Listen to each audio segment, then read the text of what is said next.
कटक जिला बांकी ब्लॉकर कालीपोई ग्राम पंचायत अधीन करड़ापल्ली एवं डायरिया को नहीं चिंता बढ़ी। मात्र किछि दिन मध्य 50 रु ऊर्ध्व लोके झाड़ा बांति आक्रांत होइथिबा अभियोग होइछि। केही कलापथर स्वास्थ्य केन्द्र में चिकित्सित आउ केही घरोई नर्सिंग होम रे चिकित्सा पर घर को फेरी। अनेक आक्रांत एवं भी घरे रही चिकित्सित होइछन्ति। सबुठारु बड़ प्रश्न हेउछि केउठु आसिला एही डायरिया रोग। ग्रामवासी सन्देह दूषित पानीय जल ही यार मुख्य कारण हो पारे। स्कूल निकटରେ थिबा उच्च क्षमता संपन्न पानी टांकी गाँ लोके पानी व्यवहार करुछन्ति। टांकी दीर्घ दिन धरी सफा होई नथिबारु अपरिष्कार पानी आसुथिबा नै ग्रामवासी एबे अभियोग करछन्ति।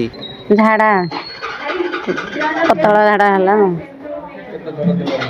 दिन को 5-6 थर मेडिसिन आनिकी खाइला कमी कलापथर मेडिकल आनिकी पचारे झाड़ा मेडिसिन देले खाइला कमी।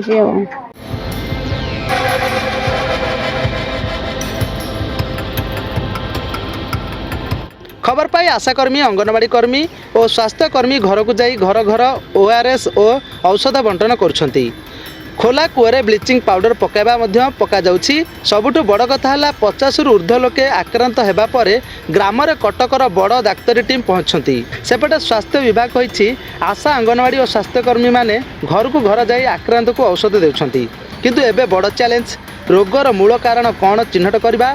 पानीर नमूना परीक्षा पर ही सत्य सामना को आसीबो। आमे खबर पाइलु मीडिया माध्यम रे हमर ए जो करड़ापल्ली गाँव रे पाखापाखि 50 लोक आक्रांत होइछन्ति। तार सत्यासत्य अनुधान करिया को प्लस जेंति आउ जदि हेतिबो तार न होबा पई आमे ता बंदोबस्त करिया आसलु। ता पूर्व अवश्य आमे ब्लॉक प्रशासन को आमे अनुरोध करथिलु। आम ब्लॉक हेल्थ टीम जोटा सुवर्णपुर रो टोटाली आमर से माने टीम लागिचन्ति। आमर से पई आमे एठी गोटे हेल्थ कैंप बंदोबस्त कर जोटा कि अबिका से कंटिन्यू चलो 4-5 दिन। ता भितर आमे 3टी दल करूँ। 3टी दल 360 घर बुलिबे भाग भाग करके प्रति घर में केते डायरिया केस आउ के आक्रांत होती कि नहीं एक्चुअल स्थिति कौन तार अनुधान करेंगे। तापर जो कूआ आमर 60टा कूआ अच्छी जदिओ मैक्सिमम लोक आमर वसुधा पानी व्यवहार कर पाइप वाटर सप्लाई कर तथापि आम कूआ गुड़ाक विशोधन करूँ। ऑलरेडी प्रथम राउंड आम सारी सारीचे द्वितीय राउंड 7 दिन भितर कंप्लीट हो। जदि के रोगी अच्छा आम अनुरोध करुँ आप आसिक आमर जो स्वास्थ्य शिविर होती पड़ी गाँव में आपड़ से चिकित्सार सुविधा नहीं पारे। किंतु गोटे जो आमर देखिलु गाँव भितर गोटे जगार पानी पाइप फाटी जद्वारा कि आम आशा करूँ बोधे से बाटे कि आम जो पानी टेस्ट करूँ आम से टेस्ट किसी पॉजिटिव आसला S2S पॉजिटिव आम से डिपार्टमेंट कंसर्न डिपार्टमेंट RWSS को आम चिठी करी तुरंत रिपेयर पे आम कहूँ रिक्वेस्ट करूँ। आउ रहा आपण को जिते जहाँ कले आमर अनुरोध जनसाधारण को पानी फुटे पिंतु 15 मिनिट बाहर आपणकर जेते वसुधा पानी हो ट्यूबवेल पानी हो जेते क्लोरीन सहित फुटा पानी व्यवहार करूँ। बाहर खाद्य खातु नहीं निज घर खाद्य को घोड़े रखु। कारण यही जो 3 मास मनसून टाइमटा आम टे चैलेंजिंग पीरियड।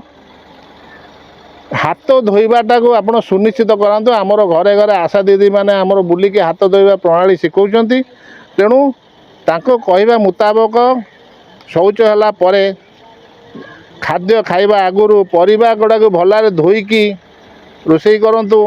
जदि आम यही सब पब्लिक हेल्थ एक्टिविटीज गुड़ाक टिके सुचारू रूपे करवा तेणु आम निश्चित भाव में आउ बड़ धरण अघटन को आम एड़े पारिबा। हाँ तार व्यवस्था आम से तो डिपार्टमेंट अदर डिपार्टमेंट आम डिपार्टमेंट को फोन करूँ। आपण RWSS को ब्लॉक सुपरिटेडेंट आम जे अमरेश सार अच्छा थ्रू आम करूँ। BDO को भी जनइबू ता देहरे दरकार बोले मुझे कलेक्टर को पाखे जनवाई रखी थ्रू CDM। तेणु आमर रहा रिपेयर तुरंत हम बोली आम आशा करूँ।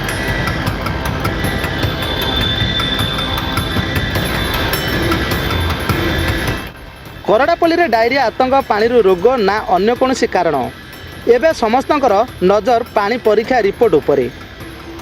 कटक जिला बांकी मानस रंजन साहू का रिपोर्ट न्यूज मोडिया।